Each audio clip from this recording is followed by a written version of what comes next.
Digit छूट गया, कभी कोई दूसरा डिजिट छूट गया, कोई गलत लिखा गया।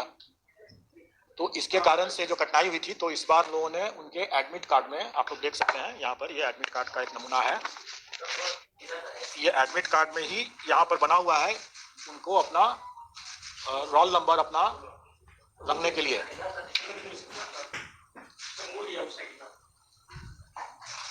इसमें कोई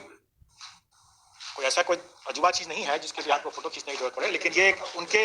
उनके लिए है कि अगर वो अपने घर बैठे हुए ठंडे दिमाग से, क्योंकि एग्जामिनेशन हॉल में प्रेशर में, तनाव में आकर के वो कई गलती कर देते हैं, इसलिए वो पहले ही अपना रोल नंबर लिख करके और गोला बना लें, गोला को रंग लें सही तरीके से। घर में है कितने बार उसको करेक्शन करना अपना कर लें वो,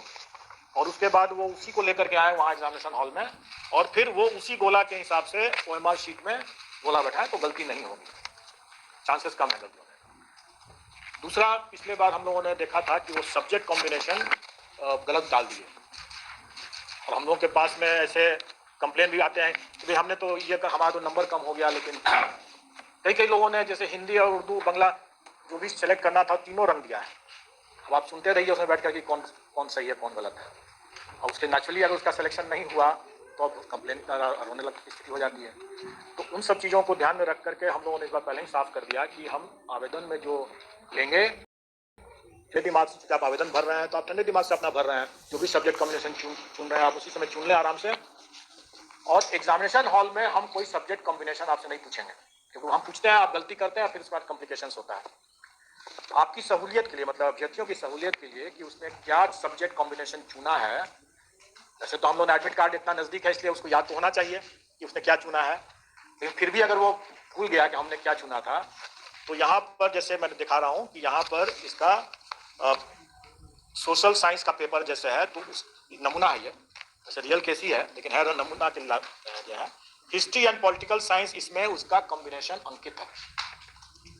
तो कहने का मतलब यह है कि अगर कोई भूल भी गया हो अगर वो, कि उसको हिस्ट्री पॉलिटिकल साइंस क्या कॉम्बिनेशन चूज करना है, किसका आंसर देना है, क्योंकि इसके बुकलेट में हिस्ट्री का भी क्वेश्चन रहेगा, पॉलिटिकल साइंस का भी रहेगा, ज्योग्राफी का भी रहेगा और इकोनॉमिक्स का भी रहेगा, लेकिन उसको करना है हिस्ट्री एंड पॉलिटिकल साइंस के। और अगर हिस्ट्री पहले है तो पहला 40 क्वेश्चन जो होगा, मतलब मेन कॉम्बिनेशन पार्ट का, वो हिस्ट्री का करना है, और दूसरा पॉलिटिकल साइंस है तो अंतिम 40 क्वेश्चन जो होगा वो पॉलिटिकल साइंस का ही करना है उसको। तो जिस सीक्वेंस में यहाँ पर लिखा हुआ है, जिस सीक्वेंस में उसने भरा है,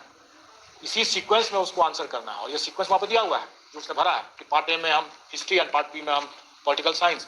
तो उसको उसी हिसाब से प्रथम 40 जो है उसको हिस्ट्री, पॉलिटिकल साइंस इस तरह से चुनना है।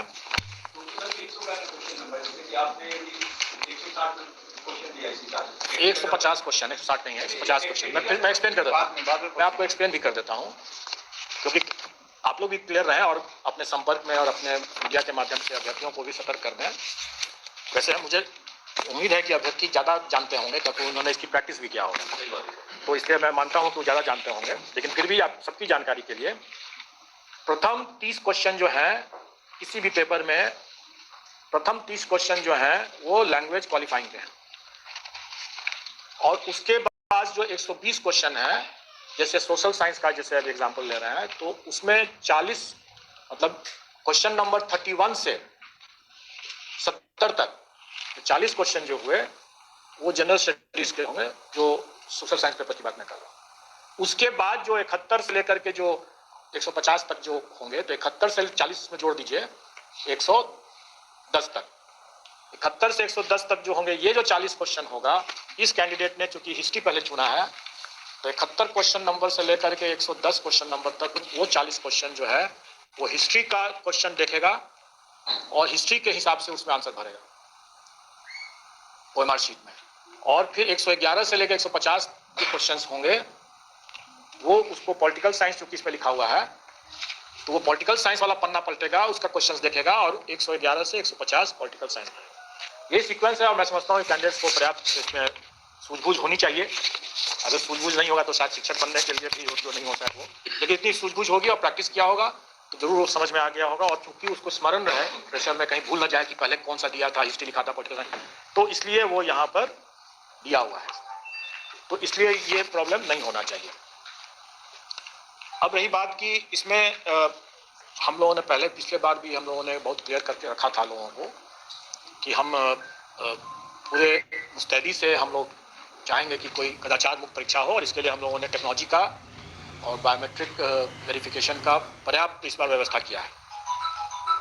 और मैं उम्मीद करता हूं कि इस बार अगर कोई भी मुन्ना भाई जैसे अगर कुप्रयास करेंगे अगर, तो परीक्षा अवधि में ही पकड़े जाएंगे। और ये भी है कि अगर कोई अभ्यर्थी जो है ये भी ध्यान रखेंगे कि कोई गलती ना करें अपने जो बेसिक इन्फॉर्मेशन को डालने में, जैसे रोल नंबर इन्फॉर्मेशन को डालने में। हम लोगों ने सीरीज को, जो क्वेश्चन सीरीज की भी गलती करते थे, तो क्वेश्चन सीरीज को इस बार हम, इसका यह मतलब नहीं है कि क्वेश्चन अलग अलग सीरीज के नहीं होंगे, वो क्वेश्चन अलग अलग सीरीज के हैं और उसके OMR में वो प्रिंटेड रहेगा पहले से, उनको नहीं प्रिंट करना, लेकिन क्वेश्चन सब अलग अलग सीरीज के रहेंगे और रैंडमाइज भी रहेंगे, डबल रैंडमाइज रहेगा, वो सब अपनी जगह पर है ही। अगर कोई सिस्टम में अगर वो ब्रीच करने की कोशिश करेंगे, जैसे फ्लूइड लगा करके करेंगे, डिटेक्ट होने पर अगर सिस्टम अगर उसको डिटेक्ट कर लेता है तब तो उसको वहीं पर वो आउट हो जाएगा, लेकिन अगर सिस्टम नहीं डिटेक्ट करेगा तो भी हम लोग मैनुअली भी चेक करेंगे। इसलिए उनको ध्यान रखना होगा कि भाई इस तरह का कोई प्रयास ना करें। कई बार लोग फ्लूइड नहीं, जैसे आजकल जैसे फ्लूइड नहीं लेके जाते हैं, चाइनीज पेन लेके जाने की कोशिश करेंगे, या लेकिन आप हमारे OMR में कुछ ऐसी टेक्निक लगा हुआ है इस बार कि वैसा भी कुप्रयास ना करें वो, क्योंकि पकड़े जाने पर उसकी खामियाजा बहुत ज़्यादा हो जाएगा। और हम लोगों ने नेगेटिव मार्किंग नहीं रखा है तो हम मान के चलते हैं कि थोड़ा बहुत तो वो लोग अपना अंदाज लगा ही सकते हैं, लेकिन इस तरह का कुप्रयास बिल्कुल ना करें कि नाखून से या ब्लेड से या फ्लूइड लगा करके या चाइनीज पेन से इरेज करने का कोशिश करेंगे, क्योंकि हम सबका मैनुअल चेकिंग करेंगे। जो सिस्टम से पकड़ लेगा तो मैनुअल चेकिंग तो होना ही है और इसमें कड़ी कार्रवाई हो जाएगी उस पर, इसलिए वो ऐसा प्रयास ना करें। और कई बार हम लोगों ने देखा है, बल्कि इस परीक्षा में तो उतना नहीं, लेकिन किसी दूसरी परीक्षा में हम लोगों ने देखा, बड़ा अफसोस भी हम लोगों को हुआ कि एक कैंडिडेट ने 8-9 क्वेश्चंस पर क्या किया कि उसको जैसे डाउट होता है कैंडिडेट्स को कोई आंसर पर, तो एक डॉट लगा दिया वहां पर। बाद में उसने सही आंसर दिया है, लेकिन शुरू में अगर डाउट है तो वहां पर डॉट लगा दिया। OMR पर डॉट न लगाएं, क्योंकि वो उस कैंडिडेट के केस में हम लोग 8 से 9 क्वेश्चंस को हम लोगों ने हटा दिया। उसका करेक्ट आंसर था, लेकिन चूंकि उसने बगल में दूसरे गोला के अंदर में भी अगर डॉट लगा के रखा था, और हमने जैसा बताया कि हम मैनुअली चेकिंग करते हैं, बहुत अफसोस है मुझे कि उस कैंडिडेट को उसके कारण से नहीं हुआ। अगर कोई संशय है तो अपने बुकलेट में लगाए ना, क्वेश्चन बुकलेट में अपना गोला लगाएं, डॉट लगा दें, बाद में आप उसको भर दें, फाइन। लेकिन अगर OMR में अगर डॉट लगा देते हैं, और मेरा सिस्टम इस बार ज्यादा तगड़ा, अपना बुकलेट में लगाएं, बाद में लगाएं, एक ही आंसर लगाएं, एक से अधिक लगाना उनके लिए आत्मघाती हो जाएगा। इसमें सर एक छात्र का आपसे आग्रह है, कई जगह से कई अभ्यर्थियों ने कहा जो इन्विजिलेटर थे वो क्वेश्चन तक भी टिक नहीं लगाने दे रहे थे, कोई किसान है, तो आप लोग क्लियर कम्युनिकेशन रखिएगा ताकि इस तरह का वो कई बार अत्यधिक हम लोग एक्टिव हो जाते हैं तो उसका नहीं होगा। देखिए, ऐसे एबरेशन जो हैं, आप इक्का दुक्का केस आप जैसे हो सकता है कि उसको जनरलाइज नहीं कर सकते हैं। ऐसा किसी परीक्षा में अपने क्वेश्चन बुकलेट पर उसको रफ करना, कोई कैलकुलेशन है तो अपना कैलकुलेशन कहाँ करेगा वो? अगर कोई मैथमेटिक्स का कोई सवाल है तो कैलकुलेशन करेगा ना, किसी चीज़ पर करेगा ही, तो कहाँ करेगा वो? इसलिए वो चीज़ नहीं है, वो एक बहुत एक्सट्रीम आप एग्जाम्पल दे रहे हैं, वो ऐसा कोई जनरलाइज नहीं कर सकते हैं उस चीज़ को। और मैं इसमें इसी संबंध में मैं एक जानकारी दे दूं कि आपने तो बताया कि वो ओवर स्ट्रिक्ट हो गए, लेकिन कुछ ऐसे जगह सेंटर्स में हम लोगों को,